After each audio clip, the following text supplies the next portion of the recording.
Hello, hello, hello. Welcome to Real Family Talk. This is your host, Jay Real. Hope everybody's having a great evening. It is Tuesday evening. It's beautiful in the city of Orlando. The weather is nice. It is cooling down for the fall. That's what I'm talking about. Love it when you can just go outside, let the windows down a little bit, chill without having the humidity slap you in the face. Yes. I love this time of the year, man. Good times, man. We want to welcome everybody to the show. Let's go ahead and introduce the panel tonight. We got Miss McCrae's in the building. How you doing, Miss McCrae? I'm blessed, everybody. What's going on? Awesome. Jeremy's in the building. How you doing, Jeremy? I'm good. How y'all doing? We got on the third Tuesday. I can't talk today. On the third Tuesday, of course, Jason Henry joins us. So how you doing tonight, Jason? I'm coolin', man. Awesome, man. Awesome. First up, it is football season. The Steelers did win on Sunday. What? There is a W in the win column. A one in the W column. The slow march towards the playoffs, right? That's right. Slow march towards the playoffs, man. This is the push now. Okay. This is the push. You never know, man. The AFC isn't the strongest. That division isn't the strongest. Well, I mean, you have the Bengals there. But one win, you never know. You get rolling, man. 2 in a row, 3 in a row. Don't do that. No. Don't encourage it. Anything's possible, man. Okay. Anything's possible, man. I don't remember the records of the other teams in that division. Off the top of my head, I believe they're all around 2-2 or maybe 3-2. Well, the Bengals are 4-2 now, I think. The Bengals are 4-2. Really? Yeah, I think they're 4-2 now. But the Steelers are 1-4. Yeah, it's still 1-4. Yeah, you never know, man. You really don't. I don't think. Where's Baltimore? What's Baltimore right? Baltimore, did they win or lose on Sunday? They I can't remember. I think they lost. They lost. Yeah, they lost. They lost to the Packers. That was last week, right? Or was that this week? I'm pretty sure. I'm so Cowboys centric, man. That's the only I thing. know. I know you're all about the Cowboys. But I write about the Cowboys, so I have to be. You're all about the Cowboys. Absolutely. They did win this on Sunday. They did. They did win on Sunday. 15-point victory over the Redskins, so they are still tied for tops in the division, 3-3. They couldn't say the same thing last week, but Sunday. Look, man, they put up 48 points on the Broncos, so they did put up. It was an L, but so that was this week. Yeah, Baltimore is still 3-3. 3-3. 3-3, 1-4. So there's a glimmer of hope for you, 4-2. You know, there's a glimmer of hope for you. Just hang it up. It'll be a long road. It will be a long road, but Hang it up. I'm just glad we have one in the W column. That's all right now. Glad we got the one in the W column, man. Denver's keep rolling, man. They're still rolling. I think they're peaking, though. Rolling along. The thing about without that, though, you know, Peyton Manning is always great during the regular season. Yeah, playoffs, he sucked. And then in playoffs, I think I was reading something the other day. He has a 9-11 record Yeah, he's not in that the great in the playoffs. So, this is nothing new for him to have a great regular season. So, I just can't wait to see what he does after Week 17. No, I don't think you have to wait that long, honestly. I mean, they're playing really good football right now. But wait about maybe 3 to 4 weeks, and you'll see as they start. Because I think they're going to come back toward the pack. They're undefeated. They're putting up points by the buckets. So I don't think this is going to continue. We'll see though. But Okay. It'll be interesting. You heard to it watch. first, ladies and gentlemen. telling you, they're coming back. He says they're not going to continue, Miss McCray. Absolutely not. All right. We'll see. They're man. good. I'm not saying they won't make it to the Super Bowl, right. but I'm just they'll saying make it to the playoffs easily. They peaked too soon, though. But they gotta maintain that. That's the challenge. Like I said, Peyton Manning's great in the regular season, but he gets to the playoffs, man, and I don't know what happens to him. Turns into Eli. Well, actually, you know what? Nah, you can't say that. I was just about to say that. Yeah, Eli has 2 Super Bowls. Yeah, Eli got 2 to his 1. But even Eli's struggling this year. Eli stinks, man. Right now. That's a But better way they to say that. 0-5, I think. Over there 0-6. They're 0-6 now. They're 0-6 now. Wow. He has way more interceptions than touchdowns. It's a shame what's happening to them Giants, man. boy. Yeah. I know they feeling it up there. They feeling it. But I'm man, not mad. It's a great season, man. I'm enjoying the season so far. What'd you say the Dallas Cowboys were, They're Jason? 3-3 right now. 3-3 right Tied for now. top. Listen, the NFC East is one of the worst divisions in football this season. I'll say that. But 3-3, they're tied with the Eagles. They play them next week for the division lead. So the Cowboys always shrink in those moments, though. So I'm not expecting a W. Romo always least you're does what honest. he does Lost. best. I do look. At least you're honest. Yeah, I know my team. I So know what- the squad, man. Will it be an 8-8 season then? 9-7. 9-7, huh? What's going to happen is December 29th, they play the Eagles. That's going to be for the division win. Or the division, yeah, whoever wins that game on the 29th will win the division. The Cowboys have been in that position 3 out of the last 4 years. They've lost every single time. So So that's what you expect this time. I expect another loss. Yes. Absolutely. I'm a realist, man. That's what I'm talking about. Oh man, but yeah, man, enjoying football season, man. Let's move on here real quick. Let's go ahead and jump into Jason's segment. What you gonna talk to us about tonight? We're going to talk a little bit about Rick Scott. He is everybody's favorite politician. He's the governor of the state of Florida, but he's in the news for a few things. The first thing is that obviously he's running for re-election. If you're not aware, Governor Rick Scott is up for re-election next year. He has some potential opponents on the other side, and maybe Charlie Crist, maybe, still hasn't made a decision. Alex Sink decided that she would not seek to take the governor's mansion from him as she did the first time. She decided that she will not go ahead and run for the governor's seat. So I keep hearing a no from Bill Nelson, Senator Bill Nelson. There's still some rumors out that he may actually end up running, but I don't think that will happen. But in the end, I believe it's going to be Charlie Crist. And you know what? I apologize. I forgot about Nan Rich, who is considered to be the liberal candidate, the grassroots candidate who started her campaign in November of last year. She's approaching a year, hasn't raised a ton of money. Rick Scott has almost raised $19 million already, and he can write himself as many checks as he would like. But one of the things that I wanted to touch on was the government shutdown and how it's impacting Florida, but I wanted to talk about the politics of the situation and not necessarily if you like or dislike Rick Scott. If you were in his position as governor and you're looking to become or you're looking to be reelected next year, what would you do? So this is what's happening. The government shutdown is entering its third week.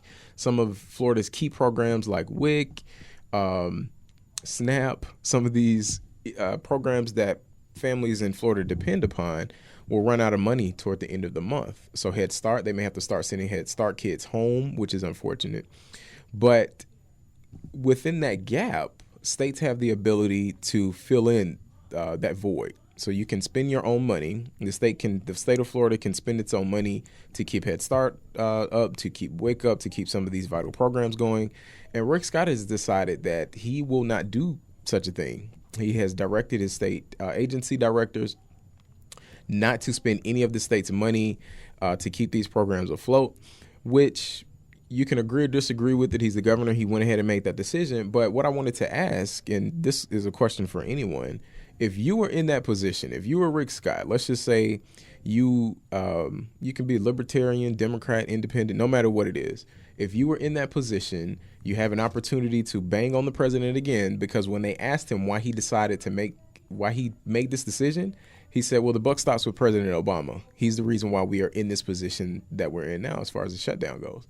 So if you were Rick Scott, what would you do? Would you spend the money to keep these agencies open, or would you appease your base and say, no, I'm not going to do that because Florida's going to have its first budget surplus in the last 3 to 4 years since the recession started of $850 million. So would you dip into that to keep these programs open, or would you lean on your base, say, no, this is President Obama's fault, and plus I need to be reelected? So just looking at the politics of the situation, what would you do?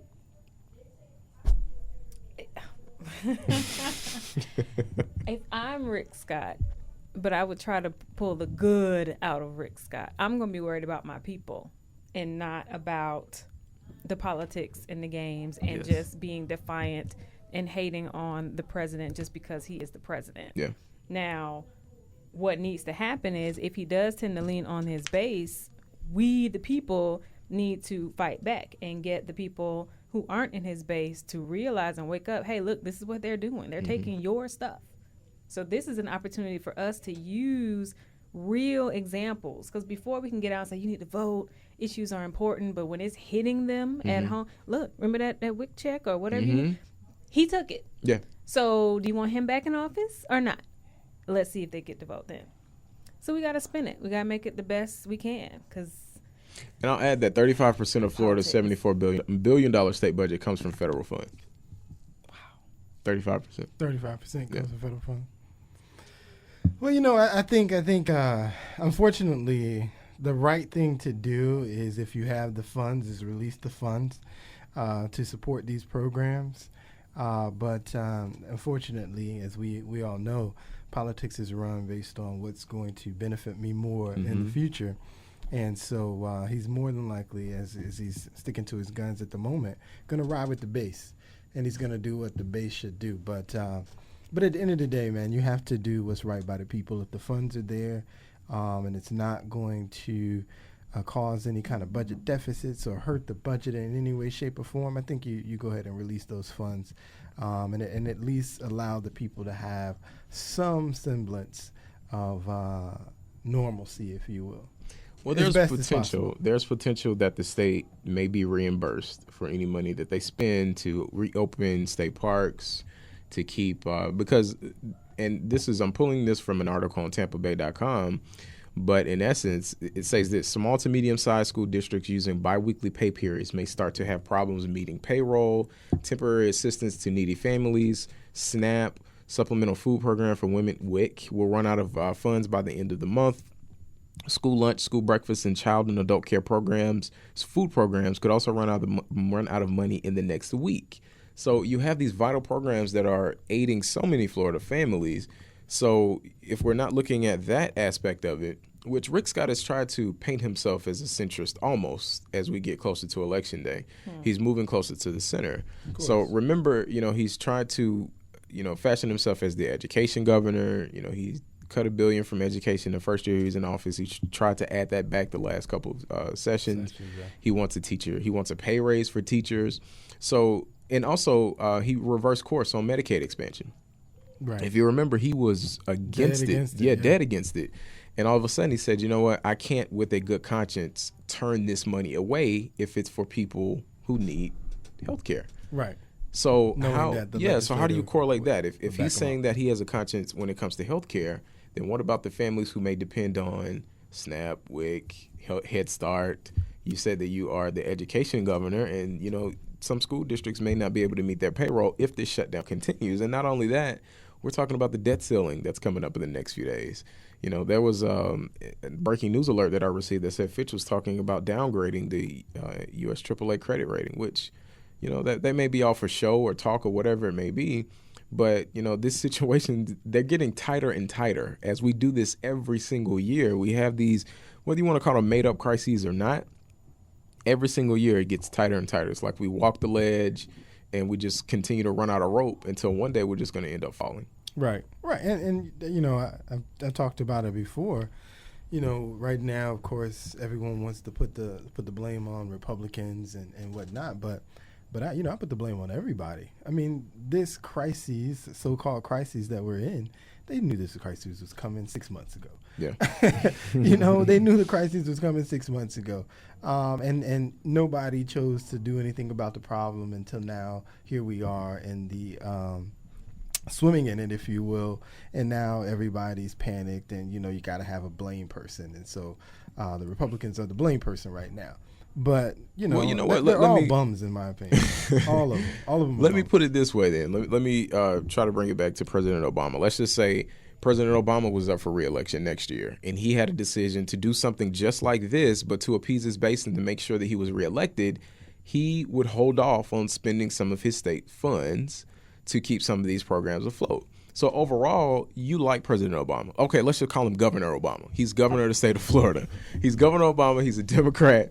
You like him. You like some of the things that he's done. But so you can make sure, so that he can make sure that he's governor of the state of Florida for the next 4 years, he has decided not to spend any of the state's funds. So that's maybe he can get some independent votes. Maybe he can get some Republican votes next year. But overall, you think he's doing a good job. is this something that would make you change your mind on him as governor? Would you decide, I'm not going to vote for him because you decided to take money away from WIC, or you decided not to spend money on WIC when so many people needed it? So if we're looking at the big picture, he's great. He's doing a great job. He's instituted some good programs, but this I don't agree with him on. Would you still vote for him? If it was Governor Obama, Mr. McCray, you know you vote for Governor Obama. There you go, putting words in my mouth again. Stop it. But I think in the big scheme of things, this is not going to be the issue that distracts you from voting for the governor. Yeah. Who? This is not going to be the issue. Anybody. For most people, this is not going to be the issue because, especially for, you talk about his base and those type of people, they're going to be on board with not spending extra state funds to prop up these federal programs that they believe are sort of reaching anyway, if you will. Yeah. So they're not going to have a problem with that. But anybody on the fence, this is not going to be the issue. I mean, there's going to be a ton of other things to criticize Rick Scott on to really take into account whether or not he released state funds to prop up federal programs during the shutdown. Like a snowball effect. I mean, for me, this wouldn't be the main issue, but personally, I just don't think he's been good for the state of Florida. And many editorial boards across the state feel the same way. Just because he's been reckless with the economy, he's taking credit for things that he has not actually accomplished. He lays blame at the feet of others when it's actually his fault for some of the things that has happened. And that, honestly, that has nothing to do with him being a Republican. It's just he's just not a governor. I would say the same thing if he was a Democrat. So, I mean, if we're looking at it through the lens or through a political lens, then maybe he is doing the thing that's best for him and his chances of reelection. But if we're just looking at it from the perspective of is this right or wrong, then absolutely it's wrong. It's wrong. Yeah. It is wrong, but it's the world we live in. And like I said, unfortunately, we live in a world where they care more about maintaining their power than they care about people, and that's across the board, no matter what party you are so-called aligned with. Generally speaking, there are some exceptions, but generally speaking, you care more about your power, I think, than the people. Can't disagree with that one. That's why so frustrating. That's why they sell you on the hot topics. But you made a good point. If this shutdown ends tonight and the government reopens for business tomorrow, people will forget about this because it technically will not impact them. Right. But you have to remember some of the small things to say, okay, you know what? He did decide that he wasn't going to spend this money, but he did make the decision if it got to that point that he would not help some of the families who are most in need. So when you go to the ballot box, you just have to think about those things. If you think that Rick Scott has been good for Florida, then vote for him. I'm not, well, maybe I am, but vote for him if you think that he's good for Florida. But, just think about some of these other things. Think about what he's done for education. Think about how he's been pro-business. Think about how he wanted to drug test welfare recipients. Think about how he didn't want to spend money on, keeping WIC afloat or SNAP or some of the other programs. Head Start. Again, what are some of these kids going to do if Head Start shuts down? Exactly. What's going to happen to them? Yeah. What are those parents going to do? Yeah, absolutely. What are those parents They got to going call off do? work and all that good stuff. And that may put you in jeopardy of losing your job Right. if you continue to call off work. So Definitely. Well, we'll see, man. Supposedly a deal is on the way. Yeah. That's what they say. Yeah, I that's keep what getting I've these been hearing. pop-ups every 2 Supposedly a hours deal is on the way. What they didn't tell you, though, is the deal is only temporary as usual. until that- the dead Always ceiling. temporary. so that the same argument will be but had at the top of the year. if you have House Republicans who are trying to push this forward, I can guarantee you there is an ACA attachment to it where they are trying to delay or defund some part of the Affordable Care Act. And as soon as that makes it to the Senate, that's going to be shut down again. Right. Well, and So- I think the Senate's already trying to shut down some of their topics. But like I said, that's why I think, at the end of the day, they're all bums. Simply because they all recognize what the problems are. And none of them are truly stepping up and trying to solve any of the nation's problems. They're all creating temporary solutions until the next time. And so they're all bums as far as I'm concerned. All of them, Ms. McCray. Republicans included, Mr. Craig. I just had to say that for you. You know, and I hear you. They all are definitely politicians, but I gotta say, your people are just a tad bit more, just a little bit more crazy. Just a little bit. Just a little, maybe a mile or two crazier than everybody else. There you go, a few more miles than that. Yeah. I'm trying to they be can nice. be pretty far out there. I'm trying to be nice. Yeah, they can be pretty far out there. Oh, He knows. Well, we'll talk about that, man. Any other thing we need to know about Rick Scott there, Jason?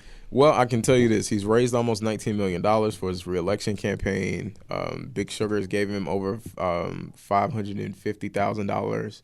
Wayne Huizenga, the guy who used to own the Dolphins, has given him a bunch of money. The guy who owns the Jaguars is giving him a bunch of money. Stephen Ross, the current owner of the Dolphins, is giving him a bunch of money. Verizon, AT&T. So corporations are all lining up to donate to his campaign. He's a business guy. He's a business guy. But one of the things that I continue to harp on is that he is the incumbent. It's always tough. I don't care how bad Rick Scott is, it's going to be tough to unseat him. So that's why if you decide to get behind Charlie, Kirsten, and Rich, they're going to need money to beat this guy. Because if he has $19 million already, we haven't even started 2014. Right. He spent anywhere from $73 to $90 million of his own money the last time. What do you think he's going to do this time? Oh boy. So just be mindful. Yeah. Be mindful. Starting off in the hole. You might need to get prepared for that second term. Huh? Wow. Governor Rick Scott Part 2. Oh my God. You thought he was off the Don't- chain. Don't speak it into it. You okay? Only Obama, I apologize. There you go. You said it right there. See? Said it. All right, man. I want to, speaking of crazy comments, man, I want to Please. piggyback on that. Dr. Ben Carson. Dr. Ben Carson was talking, did a speech recently. And in part of his speech, he was referencing Obamacare. And what he did is he basically compared Obamacare to slavery. I had the quote. Let me read the quote. He says, Obamacare is really, I think, the worst thing that has happened in this nation since slavery. And it is, in a way, it is slavery, he goes on to say. He says, it is making all of us subservient to the government. He said it was never about health care, it was about control. But, of course, what he's catching flack for is the fact that he compared Obamacare to slavery. Ms. McCray, you're already shaking your head, Ms. McCray. I can tell you are probably in disagreement with Dr. Ben Carson. Wow. To say the least. This isn't the first time he said something off the wall. We realized, and we talked about him before, for what he's done as a neurosurgeon in the medical field. I respect him. He's done great things. But politically, shut up, dude. Like, you are just not, what? Why are we comparing stuff to slavery? Really? Is giving people health care slavery? Is that what it is, Mr. Carson? Okay. Okay. I can't. I saw the story and I was just like, all you can do is shake your head, Ms. McCray. I mean, Yeah, really? what else can you say when somebody compares something like that to slavery? Slavery? But not even that. I'm gonna take it to another level. How you go disrespect me like this in front of me, like I'm not sitting here with my wife? No, he didn't say this in front of the president. Okay. Not this time. Not this time. Not this time. Okay, But well, he let's get back has- to the last time because he I didn't has address done it the that. last time. But this needs to be addressed. Yeah. Okay, first of all, people act like President Obama not the president. I mean, how do you just sit in front of the president and just say in and everything? It's like it just don't mean nothing. Right. I mean, that's one of them times well, if I was the president, the Secret Service, this is the time when they earn their check. Because we coming, you feel me? We coming, because you're not going to just disrespect me, keep disrespecting me like this. You know what I'm saying? I got a hard job. I don't got black hair nowhere on my body no more. So it's All not of like it's I'm great. not, yeah, all of it's great. Yeah. It's like, it's not like I'm not doing nothing over here. I don't know. To me, it's just out of hand. They ain't even try Lil Bush like this. I don't know. You know what, though? When it comes to disrespecting the office of the president, I think on both sides have gone too far. I remember my mom was telling me that when they started calling Tricky Dicky When they started calling Richard Nixon, she said they've gone too far. Because even though what he did was wrong, you're still disrespecting the office, and it just kind of snowballed from there. I remember when Bush was overseas and that cat took his shoes off and threw him. Yeah. I mean, hard. Two of them. I'm telling you, it could have been me. Secret Service. Like, where y'all at? Exactly. Yeah. I'm getting names, social security numbers. I swear. I mean, he ducked though. Bush, That's a good duck. Bush had some kickball experience with that one. But I mean, when you're thinking about it, you're like, okay, they think that he deserves this type of treatment, but at the same time, it's like, okay, he's still the president of the United States. You may not like him. You may not even respect how he's treated the office, so to speak. But he's still a representation of America. And when that happened, it's just like, all right, man, yeah, okay, Dems, just kind of back up from it a little bit because it's still the office. You may not like the man, but he's still representing the office. And that's talking about being fair on both sides. They do it all the time. I really don't think what President Obama's experience is, very much different from what past presidents experienced, because both sides give it to each other when the opposite team is in the office. Absolutely. And so they're all it's really all the same. I as much as I love Dr. Carson, I can't agree with comparing Obamacare to slavery. I was reading some more of what he was saying. And I sort of get his point, because he's obviously a smaller government type of individual.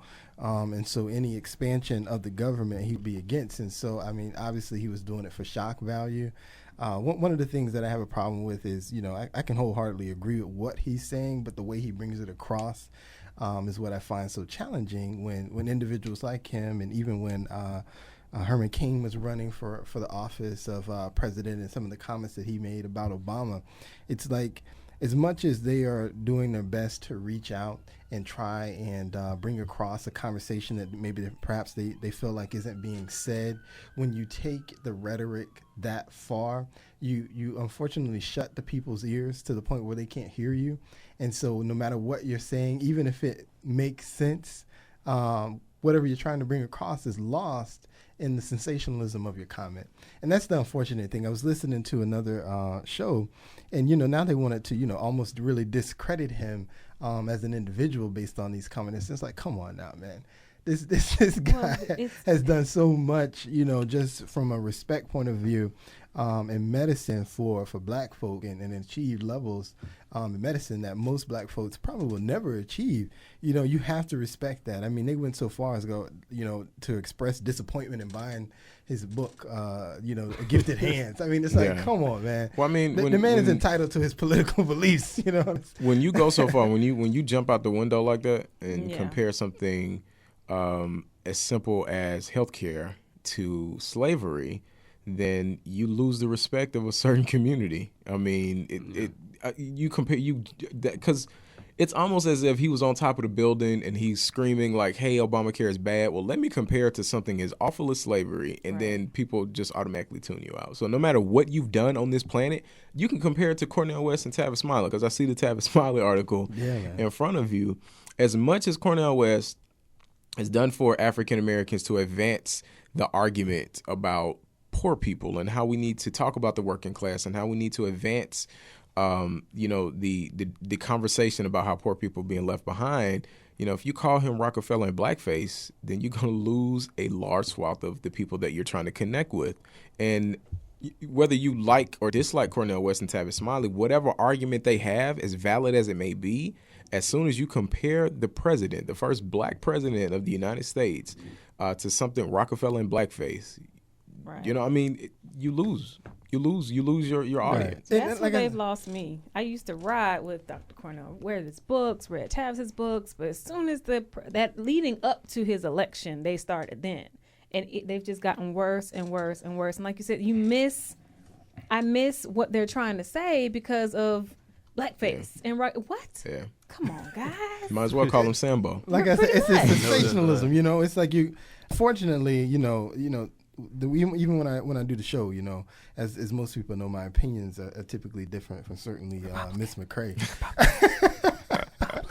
Brother Jeremy, he's sort of on the fence a lot of time, but one of the things that I try and do is bring across an argument that's based in logic. and not based in sensationalism. Really? Miss McCray. Yes, logic, Miss McCray. Because logic, you know what I'm saying, you can at least follow the logic. You may not agree with it, Wow. but what you can do, you know, is, again, as I say, I'm not about a particular party. I'm about particular ideas and concepts. And so, you know, vote Democratic. That's great. You know what I'm saying? But push the Democratic concept to something that's going to help us and change where the government, where the country is going currently. Again, instead of riding high on those, what did I call them before? Those hot sales topics. You know what I'm saying? You gotta bring across substance in the conversation, and rather than these hot sales topics, which is unfortunate that Dr. Carson had to go there yet again. But, you know, he is retired now, and he actually has some kind of contract with Fox News. So, Look, he's caked up, has money, yes, not worried about anything. Exactly. So he's, you know, he's speaking his mind, yeah. and I think more than anything, I think where a lot of, you know, even if he didn't make the sensationalism comments that he makes, he's going to get that pushback because, you know, nobody knew that Dr. Ben Carson was a conservative. Like, this dude is a Republican. Yeah.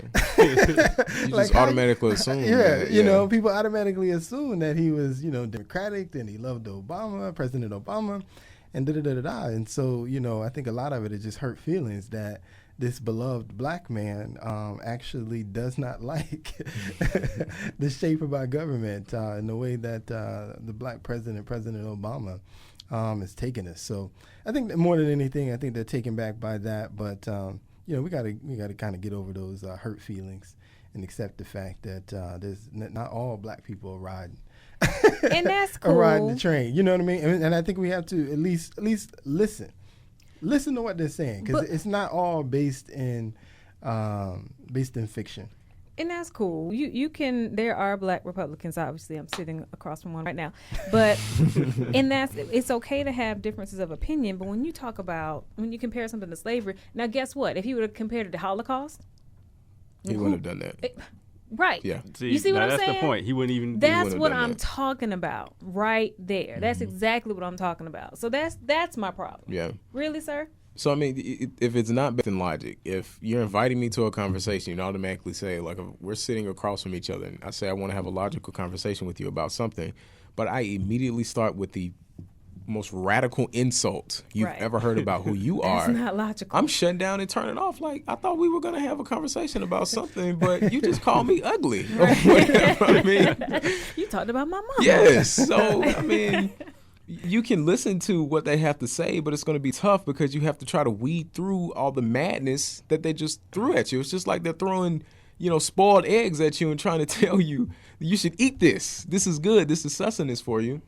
But it's unfortunate. So if the other side, and I'll even compare it to Representative Joe Wilson, when the president was addressing the joint session of Congress and he was talking about the potential of universal health care, and he stood up and said, "You lie." Yeah. How many people did that turn off? So even if you do have, you know, some legitimate concerns about the Affordable Care Act, there's a way to go about doing it instead of calling him a liar or a communist or a socialist or painting his face, having his likeness as the Joker. Right. Got it. I got a question on Facebook. It said if Hillary Clinton runs in 2016 and wins, do you think she'll face some of the same challenges as President Obama? Definitely. Absolutely. It's not going to be about racism. It's going to be about sexism. That's going to be a whole new, in-your-face kind of insults. Just look at what happened in 2008 when they had a picture of her with no makeup. She was really tired, and it's almost as if they airbrushed more wrinkles into her face. I mean, seriously, just to show. They did. I don't think you need to do that, though. Have you seen her without any makeup, brother? Stop it. There is no need for airbrushing. Stop it. But yeah, see how easy that was to kind of fall into that laughter. And it was funny, but imagine that times 10. That's how it's going to be. Well, you know, when she runs. But again, it doesn't matter if Vice President Joe Biden runs. You know what I'm saying? They're going to eat him alive just as well. They're going to talk about how dumb he is, how stupid he is. Well, just bring out some of his sound bites. It's going to be different. It would be a different argument, though. Yeah, you know, it'll be a different argument, but they're going to get him. They're going to tear him down and call him all kinds of names and idiots and everything. again, it kind of goes along with the territory. I listen to different radio hosts on the show who are liberal, and liberals don't take it easy on when they're talking about these Republicans and who they are, and especially when they talk about other hosts that are out there on the opposite side. They're not taking it easy. They're not saying nice and sweet comments that that would be considered offensive. I mean, it goes both ways. Speaking of more comments, Jason referenced Tavis Smiley. He made some comments. Everybody knows. Most people think Tavis Smiley is jealous of the president. That's what they say. I actually don't. From the beginning. I don't think he's jealous at all. I don't think he's jealous at all. Yeah, I don't think he's jealous. I don't think he's jealous at all of the president. But he made some comments the other day. He was on everyone's favorite Fox News host. Oh, was he on Bill O'Reilly? Sean Hannity. He was on Sean Hannity. And I don't know who's worse, Bill or Sean. Like Sean. Bill is actually worse. I to think me. Sean is worse. Sean has gotten worse. Like I think think Sean is Bill worse. started off as worse, but now Yeah. Sean has just gotten so nasty. There can be some logic in Ooh. Bill's arguments sometimes, Sometimes. and Sean just jumps out the window on everything. Everything. But basically, he said he was asked by Sean whether or not black people were better off than they were 5 years ago, and he basically commented, no, he doesn't think that we're better off than 5 years ago. He said that we have actually taken a step back from we were. He was saying how it was sad that once the Obama presidency is over, black people will have taken a step back in every economic category that there is. That was his comment.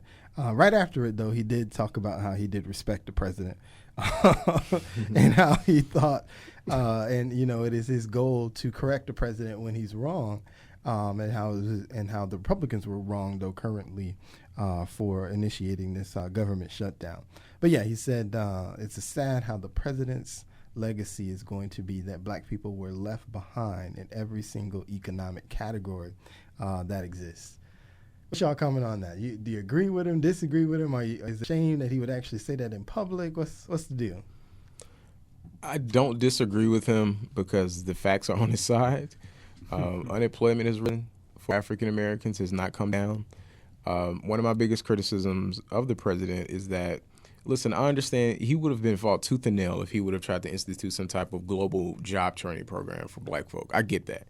But there was no effort for me. I just wanted at least to see some type of effort. And I remember when, I can't think of his name, I think it was Senator Clyburn, who used to be the chairman of the CBC. He said, I'll just have to be honest with you. If this was a white guy and the president, we'd be marching around the White House talking about how high unemployment is for black people. And I said, look, I understand that, we give him a little leeway because he is the first black man in the White House, and we understand some of the challenges that he's facing. But we should not allow that to dictate how we're treated as a community. So let me just look at what's happening in Chicago. Black wealth was eviscerated when the recession happened because a lot of our wealth is in our homes.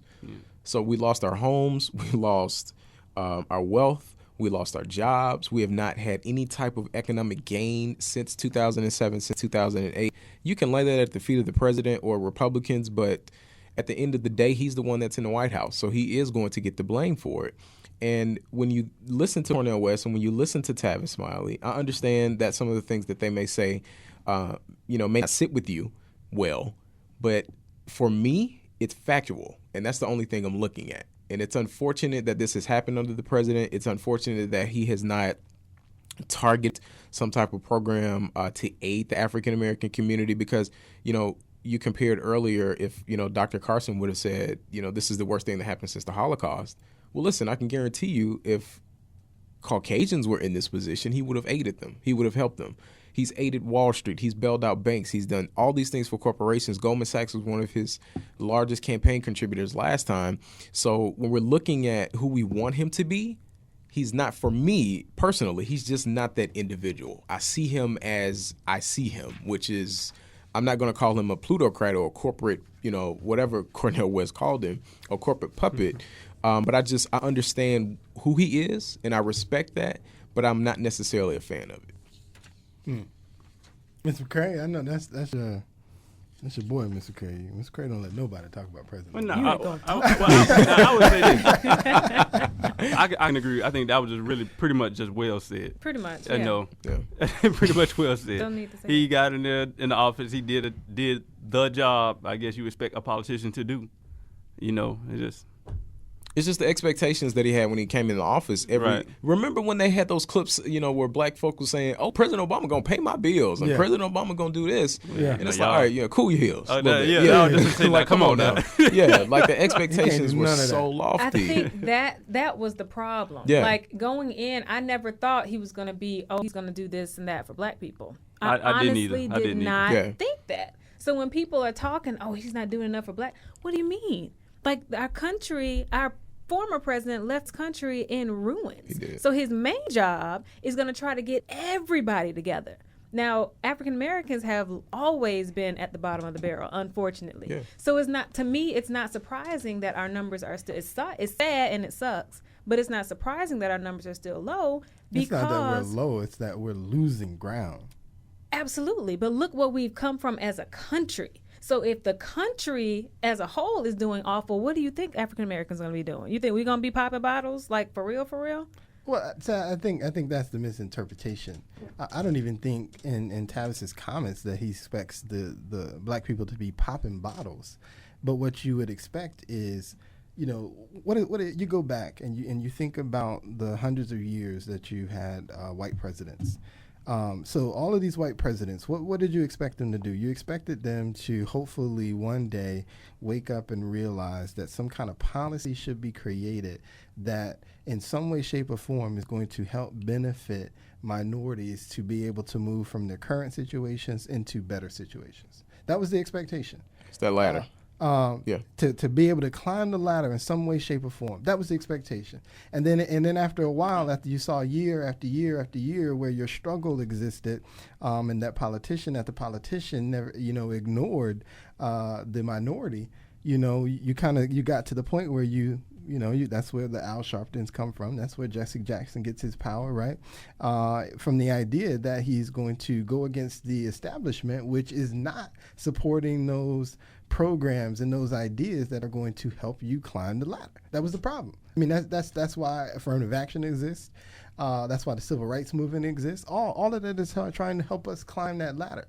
And so we achieved those milestones way before, President Obama got into office. And so what was the hope after you got to those milestones? The hope now was, wow, I wish we could get someone into higher offices that will finally be able to advocate for us from the inside, because from the outside it's just not working. That was the whole goal. Yes, you had those that were uneducated. The uneducated voter was out in the streets talking about how Obama's going to pay their car notes and, pay their electric bills, how Obama's going to give them free cell phones. Yeah, that was the uneducated. That was it, but that wasn't realism. You and I who are out there who are working a job and doing things on our own to be able to achieve ourselves, we didn't expect him to pay any house notes, car notes, electric bills, or anything. Nice, don't get me wrong. We would have took it, yes sir. We would have gladly took that check. But that's not the expectation. But I think the expectation was, now that person that looks like you is in the office, at some point he will create something, influence the creation of a program that will help bring you up that ladder. And so, I think Tavis's point is simply, it's sad to see that we finally achieved the one thing that we've begged and cried and prayed for, and unfortunately it's only allowed us to regress and then not feel anything that he's done that is going to somehow give us that ladder. And I think that's Tavis's point. And I'm sorry, that's a criticism that has to hang on his head. He's got 3 years to change our minds in some way, shape, or form. But if history is anything, and I think history really rarely changes, that's not going to happen in the next 3 years. And I think that's the one criticism that will hang on his head. Now, once he's probably out of office, he's probably going to create all kinds of foundations, because they're going to be throwing millions and millions of dollars at him once he leaves offices. And maybe he'll do a lot of things then, but at that point, he's on the outside. his influence is now gone. And from that particular sense, as you said, they don't respect him now. How they're certainly not going to respect him once he's gone. I actually disagree. So, I think they may respect him more once he's done. Outside. Because You look think so? at what happened with former President Carter. They hated him when he was in office, and all of a sudden he's this elder statesman that they love. Yeah. Look at President Clinton. He's the consummate politician. Right. So he's never going to go. That's why he wants to get back in the White House so bad. I mean, President Bush. I mean, just history softens. The approval. President Bush, his approval ratings continue to tick up as we get further and further away from his presidency. So I think history will look kindly on President Obama because of what he faced. Because, listen, if you did not have such an idiotic party on the other side, honestly, I think he would have failed on his own. If you did not have such an idiotic party on the other side who were just pushing this narrative that he's a communist, that he's a socialist, that he's a racist, that he's this and that he's that.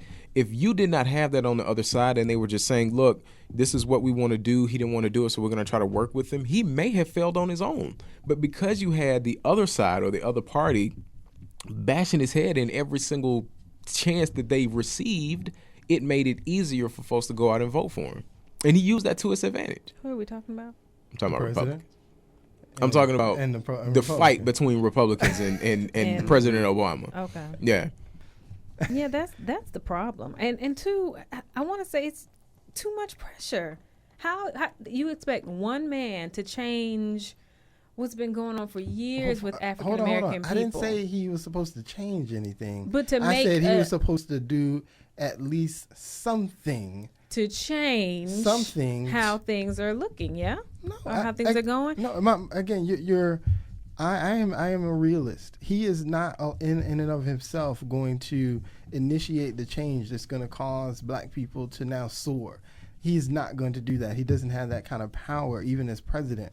But as president, he can influence something, and that's the criticism. What has he influenced that is going to bring us up to any next level? Just give me one step. Just give me one step on the ladder, bro. That's all I'm asking for. I give you 18-1 crack cocaine. It used to be 100-1. He signed the bill, the Fair Sentencing Act, 2010. It went down from 100-1 to 18-1. That's something. That's your something. And I give you this, and I've mentioned this before. Go on. Now our kids can realistically say, I can be president. To me, that's bigger than anything. They can realistically say and see, because like I said before, when we was coming up, we was all told that, yeah, you can be president. But we was looking like, ain't come nothing on, but white bro. guys in the this is not going to happen. I mean, come on, I'm not stupid. But now it's like, these kids can really see it, like, they got a realistic goal to push for. So I think that's great in and of itself. But I still think the conversation goes back to expectations. He set some of the law. When you say change, and change, and people continue to harp on change, we're gonna go to Washington, we're gonna change, and people just say, "Oh, okay, he gonna change everything. My Social Security check gonna go up. Yeah. I don't have to worry about the government trying to drug test me for welfare checks anymore." And when some of those things did not happen, that's when you saw the disappointment start to set in. Change you were talking about. What happened to the change, the hope and change that you were talking about in that slogan? Change. Yeah, so I mean, Status quo. Absolutely, it is status quo. But it's whatever your expectation of him was. Then if he has not lived up to that, and obviously he hasn't lived up to it for Cornel West or Tavis Smiley, I guess that's the unfortunate part about it, is that if you thought he was going to pay your bills and he didn't, then yeah, you're absolutely disappointed. But if you're sitting in prison right now and you were in the car with your white buddy and he had some cocaine and you had some crack and he got out of jail 5 years ago and you still have 25 more to go, and they may be able to retroactively take some of those years off and get you out of prison, then more than likely you like President Obama just because of what the Fair Sentencing Act of 2010 that he signed. If you're a woman, the Lilly Ledbetter Fair Pay Act, he signed that when he first got in the office. So if you're sitting at Guantanamo Bay, you don't like President Obama. So I mean, we can just continue to go down the list of how you can either have positives or negatives about him, but it just all depends on what your expectations were of him when he came into office. Right. And by looking at the unemployment rate for African Americans, you need to look at the unemployment rate for Americans, period. It's in the toilet. And so, of course, ours is going to be in the toilet as well. I was gonna be in the sewer. If Pretty much. Yeah, if everybody else is in the toilet. So to say, oh, he hasn't worked on the black unemployment issue, and then the rest of the country is still in the toilet, like it just wouldn't make sense. I mean, if we just talk about unemployment, African American women have suffered the most actually when it comes to losing their jobs, because the last job, we haven't had a job report for October September, because of the government shutdown. Right. So there's no labor department to actually put this information out. But the last report that came out, there was actually a gain. It was, let's just say black women had a 12.3 unemployment rate. It actually skated up to like 12.8%. So they continue to do worse. Whereas when you look at white people as a whole, it continues to go down. So, I mean, sure, the real unemployment rate for African American women, probably 25%. Because if we're talking about African American teenagers, it's 50%. Right. So the real unemployment rate for them is probably 70%. So if we're looking at those numbers and we're saying, okay, well, let's look at some of the subgroups. Well, African American women have taken the brunt of this. It's just unfortunate. I'm not sure if that'd be different if Bush would have gotten a third term, or if you would have had, Madam President Hillary Clinton. Right. I think those numbers would still be bad. But you at least want to see some type of movement towards saying, because I don't care if you're black, green, white, Hispanic, no matter what the color of your skin may be, if you see that 20% of white people are out of work, I need you to do something about that. I need you to target that group to say, we need to do something to figure out why you are losing your job. Same goes for Hispanics and African Americans. You just want fair treatment. That's the only thing you're looking for. And quite frankly, if Bush did get a third term, we'd be having that conversation, and we wouldn't be giving him a pass because the whole economy is not doing what we thought it should. I think if Bush would have gotten a it would be third the term, same. we would have had the new generation of the Black Panther Party.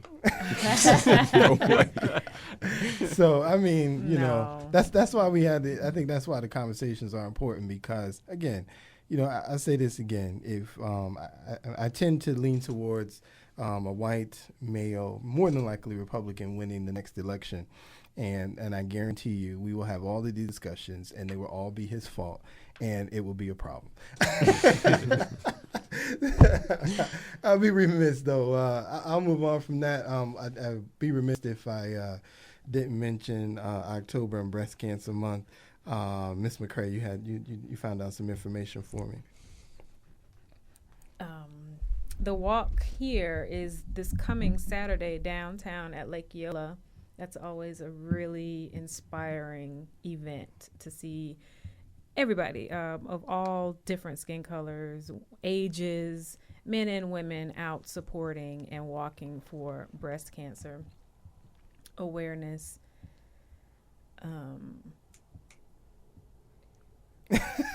And that's October 19th, right? That's October October 19th, Lake 19th. Eola usually starts early in the morning. Pretty early, right? Yeah, I think it starts at 8. 8 o'clock, right? Unless you're running, you meet at 7 because they give those people a head start to get started with the run. They don't want those slow walkers. Pretty much. Tripping them Yeah. over. Get our way. Tripping them over. It is very inspiring. I've been down there a couple of times. Actually, I'm not gonna lie and say I walked, but I went down there to pick my wife up a couple of years. But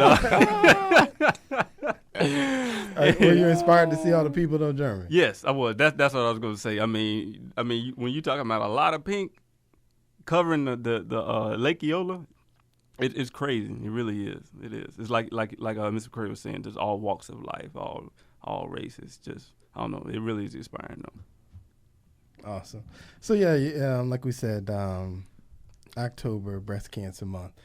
So go out and support. I'm sure there's tons of events going on. I know they're doing Zumba-thons all over the place to support of breast cancer. There's the walk at Lake Eola. So find something to participate in to help join that and fight that cause of breast cancer, which affects many, many women. What did you find anything on prevention, Ms. McRae? There's a lot of stuff at breastcancer.org where you can go and find ways to stay healthy, changing your diet. It talks about the treatment that one may have. It really depends on the type of breast cancer that you have and the stage. Of course, talk to your doctor. Ladies, we should always be doing our own self-checks at home and then seeing your doctor at least once a year and having mammograms, to try to make sure that you're catching it. If you do have it, you're catching it in time before anything can happen. So early detection is huge. And then 2, just following with your treatment. And we need that health care for those people can go and be covered. Yeah, it's free. Jimmy, thank you. Preventative care now. Preventative care. Thank you. And if you were already sick before, your insurance company cannot drop you because you were a survivor. That's the saddest part. I'm just saying, I'm going to go there. I'm not going to go there, J Real. But, yeah, so October is the month. I'm sure you've seen many organizations and groups are now participating, and you see pink everywhere. I love to see the NFL. It's like my favorite time of the year. I love it. I don't know why. RG3 had the pink sleeve on his arm. I love pink it. glove. I love it. Yeah. And a lot of them are touched when they do their stories about their moms, their grandmothers, sisters, aunts. It's really, it puts a bigger face on it than just women. So guys are getting involved now because men can have breast cancer as well too. I don't have that stat in front of me that I'm looking for, but we all need to get checked out. Check up.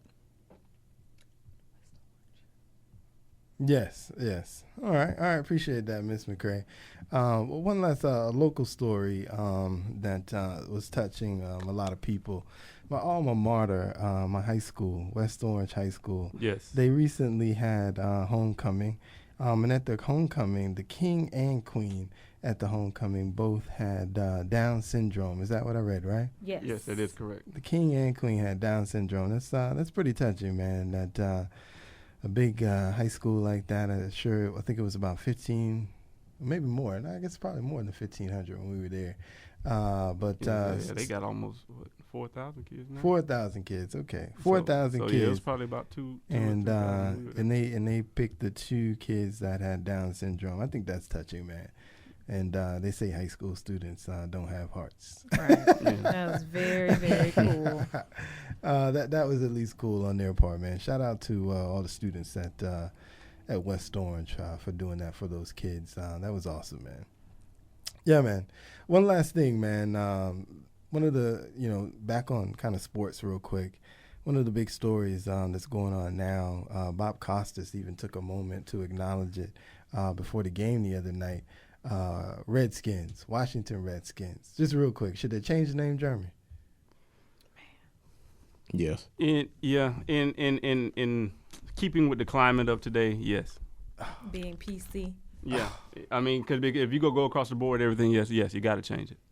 I love the argument when people say that about the Redskins, and they always bring up the Seminoles. They don't understand the Seminole tribe has given Florida State permission. And not only that, that's a name. Right. Redskins is not a name. Redskins is Redskins an is ethnic slur. Exactly. Right. You Yeah. know, it's like it's not Seminoles. An argument that, well, they've Cherokee. used it for years. That doesn't make it right. I know, exactly.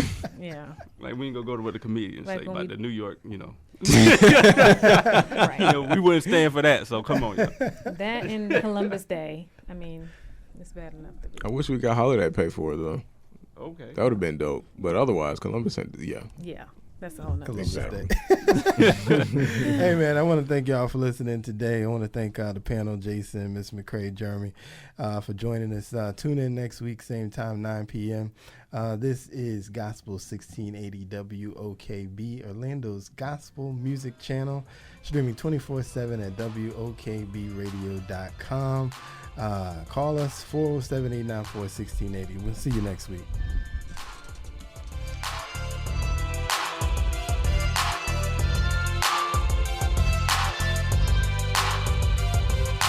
You can follow us on Facebook, Real Family Talk. You can follow us on Twitter, Real Family Talk. The website, realfamilytalk.weebly.com.